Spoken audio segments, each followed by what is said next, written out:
Hi friends, எல்லோருக்கும் வணக்கம். எல்லோரும் எப்படி இருக்கீங்க? நல்லா இருக்கீங்களா? இன்றைக்கி அந்த கதையோட அடுத்த பகுதி தான் பார்க்க போகிறோம். அதுக்கு முன்னாடி நீங்கள் செய்ய வேண்டிய விஷயம் என்ன அப்படின்னு கேட்டிங்கன்னா, மறக்காமல் நம்ம இந்த சேனலை சப்ஸ்கிரைப் பண்ணிக்கங்க. கீழே இருக்க பெல் பட்டனையும் கிளிக் பண்ணுங்கள். அப்போ தான் நான் போடுற வீடியோஸ் எல்லாமே உடனுக்குடனே உங்களுக்கு நோட்டிஃபிகேஷன் வரும்.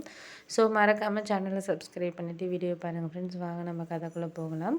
நான் அடுத்த நாளே என்ன சொன்னேன் அப்படின்னா, அக்கா கிட்டே இது மாதிரிக்கா இனிமேல் நீ ஃபோன் பண்ணியெல்லாம் என் மாமியார் இருக்க டயத்துலலாம் எனக்கு ஃபோன் பண்ணாதக்கா, நான் உனக்கு மெசேஜ் பண்ணுறேன், அப்போதைக்கு நீ ஃபோன் பண்ணுக்கா அப்படின்னோடனே, ஏன்டி திடீர்னு ஃபோன் கூட பண்ணக்கூடாதுங்கிறியா எனக்கு அப்படிங்கிற மாதிரி எங்கள் அக்கா கேட்டுச்சு. நான் சொன்னேன், ஃபோன் ஒன்று பண்ண வேண்டாம்லாம் நான் சொல்லலைக்கா, ஆனால் அத்தை இருக்கிறப்ப பண்ணேன்னா அவங்க நம்ம என்ன பேசிக்கிறோம் என்னன்னு சொல்லிட்டு ஒட்டு கேட்குறாங்கக்கா.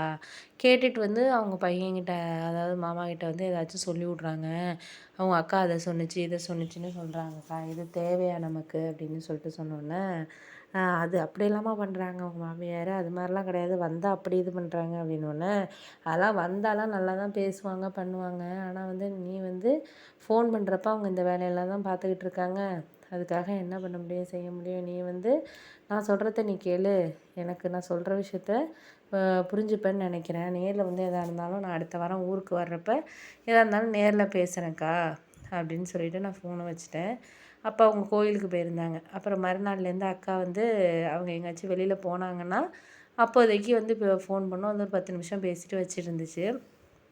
அவங்க உடனே 2, 3 நாளாக அப்படியே இருந்தோடனே, ரொம்ப ஃபோன் வரலையே என்ன ஏதுன்னு சொல்லிட்டு எங்கள் மாமியாருக்கு ஒரு சந்தேகம் வந்துடுச்சு. எப்போதும் 1/2 மணி நேரம் 1 மணி நேரம் அக்காவோட பேசிக்கிட்டு இருப்பா, அந்த கதை இந்த கதையெல்லாம் பேசிகிட்டு இருப்பா, என்னடா ஒரு வாரமாக இல்லையே அப்படின்னு சொன்னோன்னே, அவங்களுக்கு முகமே சரியில்லை. எதுவும் என் வீட்டுக்கார்ட்ட சொல்லி விட்றதுக்கு ஒன்றும் வாய்ப்பு இல்லையே, ஏன்னா அவர் ஃபோன் பண்ணுறப்ப சிலப்போ பிஸியாக இருக்கும், உடனே வந்தோடனே கேட்பாரு, நான் ஏதாச்சும் வாங்கிட்டு வரத்துக்கு ஃபோன் பண்ணேன் பிஸியாக இருந்துச்சுன்னொன்னே ஏதாச்சும் 1க்கு 2ஆக சொல்லிவிடுவாங்க. ஆனால் இப்போ அவர் அட்டன் பண்ணிக்கிட்டு இருக்கேன் அப்படிங்கிறனால அவர் எதுவும் கேட்குறதில்ல என்கிட்ட. அதனால் இவங்க எதுவும் சொல்கிறதுக்கும் தயாராக இல்லாததுனால பார்த்தீங்கன்னா, அப்படியே ஒரு மாதிரி அமைதியாகவே 2, 3 நாளாக முகமே சரியில்லாமல் எதுவும் நம்மளை பற்றி போட்டு கொடுக்குறதுக்கு விஷயம் இல்லாத மாதிரி இருந்தாங்க.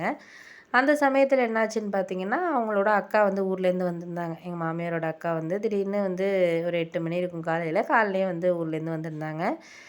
நான் வாங்க அத்தை, என்ன அத்தை வாங்க அப்படின்னு சொல்ல, திடீர்னு வந்துட்டீங்க, என்ன அத்தை என்ன விஷயம் அப்படின்னு, நல்லா தானே அப்படின்னு கேட்டேன்.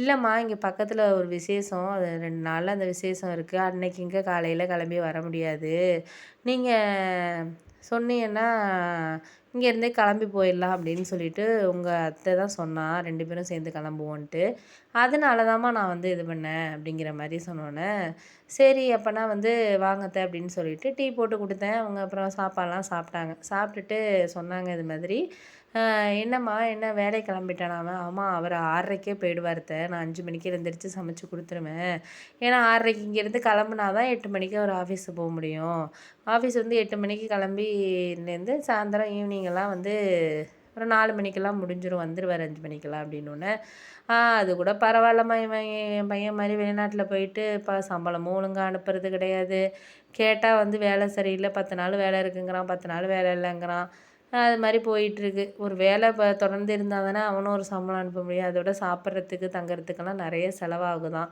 அப்புறம் எதுக்கு இங்கே போகணும், நம்ம விவசாயத்தை பார்த்துக்கிட்டு இங்கேயே ஏதாச்சும் ஒரு வேலை பார்த்துக்கிட்டு இருந்தால், அங்கே அந்த அனுப்புகிற ஒரு 40,000 பணத்தை இங்கே சம்பாதிச்சுட்டு போக முடியாது. நானே எவ்வளோ சொல்லி பார்த்தேன், என் மருமகளும் சொல்லி பார்த்தா, அவன் அந்த ஃப்ரெண்டு சொல்கிறான் இந்த ஃப்ரெண்டு சொல்கிறான்னு கிட்டத்தட்ட 4, 5 லட்ச ரூபா கட்டி போய் இப்போ ஒன்றும் அனுப்பின பாடம் இல்லாமா அப்படின்னோடனே, இது பரவாயில்ல, நம்ம கார்த்தி போகிற வேலை பரவாயில்ல, ஏதோ மாதம் 30,000 சம்பாதிச்சாலும் ஏதோ காலைல போனோமா சாயந்தரம் வந்தோமா, ஏதோ பிள்ளைங்களுக்கு நம்ம எல்லாரையும் பார்த்தோமா பண்ணோமா, ஒரு விசேஷத்துக்கு போனோமா பண்ணோமா, ஏதோ நிம்மதியாக ஓடிக்கிட்டு இருக்கு, இது பரவாயில்லாத வாழ்க்கைமா அப்படிங்கிற மாதிரி எங்க சொன்னாங்க.